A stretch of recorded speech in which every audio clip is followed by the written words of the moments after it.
France, Allemagne, Autriche, Roumanie.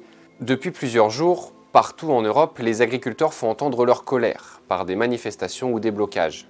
Ils justifient principalement leur mobilisation par une opposition à des décisions nationales. Mais ils ont également dans leur viseur un élément commun, le Green Deal. Mais le Green Deal, qu'est-ce que c'est? Et pourquoi les agriculteurs sont réticents à sa mise en place? Le Green Deal, Pacte vert en français, est un ensemble de décisions visant à engager l'Union européenne sur la voie de la transition écologique. Décidé à échelle européenne, il sera ensuite adopté à travers des dispositions nationales. Et il a un objectif, permettre aux États membres d'atteindre la neutralité carbone d'ici 2050. Pour y parvenir, ce pacte entend notamment défendre un système alimentaire plus durable, en préconisant une réduction de l'usage et de la dangerosité des pesticides, un développement de l'agriculture biologique ou encore une production alimentaire durable.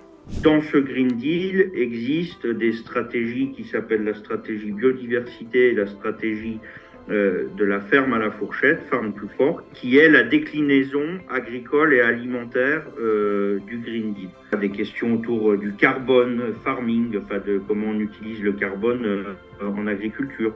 Il existe aussi des textes sur les nouvelles techniques génomiques. Il y a un texte qui a été voté à la commission environnement du Parlement hier pour justement faire en sorte que les agriculteurs demain, enfin pas demain, mais dans un proche délai, puissent avoir accès à ces nouvelles technologies et puissent aussi les utiliser sur leurs exploitations pour bien des raisons. Problème, ce Green Deal n'est pas forcément bien vu des agriculteurs, et ce, partout en Europe. On a discuté avec nos homologues européens, évidemment les Allemands, mais aussi les Italiens et d'autres pays. Tout le monde est concentré sur le même objectif, faire en sorte que la vision décroissante du Green Deal soit remise en cause, ce qui ne veut pas dire pour autant que les sujets environnementaux ne sont pas à prendre en compte. Je le redis, le défi climatique, c'est pour les agriculteurs un vrai challenge et ils sont, encore une fois, une source de solution. En fait, les agriculteurs reprochent à l'Union européenne d'avoir voté ou de vouloir voter des textes qui leur imposent de trop grosses contraintes et qui viennent s'ajouter à d'autres difficultés déjà présentes, comme la hausse des coûts de production ou la perturbation des flux commerciaux liés à la crise du Covid et à la guerre en Ukraine. Avec ce Green Deal, les agriculteurs craignent en plus une baisse de la production agricole. Combiné avec le sentiment d'être ignoré par l'Union européenne, tout cela crée de l'incompréhension, comme l'explique Christiane Lambert, présidente de la COPA, Rassemblement des syndicats agricoles en Europe.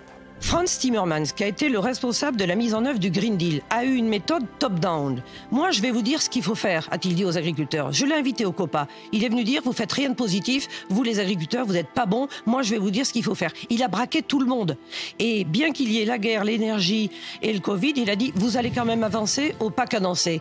Le 13 septembre, Ursula von der Leyen dit, je veux un dialogue et il faut sortir des polarisations entre agriculture et environnement. Ça veut dire qu'il faut fixer des objectifs de transition, mais il faut le faire de façon pragmatique avec des objectifs accessibles. Cette volonté de dialogue voulue par la présidente de la Commission européenne Ursula von der Leyen se présente dans un contexte politique particulier, puisque la campagne pour les élections européennes qui auront lieu en juin prochain démarre progressivement.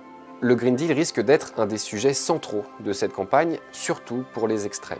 En novembre dernier, le néerlandais Geert Wilders a remporté les élections législatives aux Pays-Bas en s'attaquant notamment à la politique écologique menée par l'Union européenne.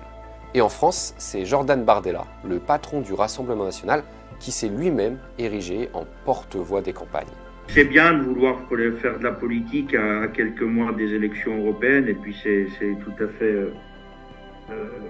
à fait compréhensible, sauf qu'on ne sortira pas l'agriculture en expliquant qu'il y en a qui votent des trucs pour tuer l'agriculture, puis qu'il y en a d'autres qui seraient leurs sauveurs. Voilà, ça permet juste de laisser la place aux extrêmes qui font leur beurre avec tout ça. Donc je pense que dans le champ républicain, arrêtons de se diviser et de se mettre trop de se rendre des coups en disant c'est toi le coupable, c'est toi le coupable. Les agriculteurs là, ils cherchent pas de coupable, ils cherchent des solutions.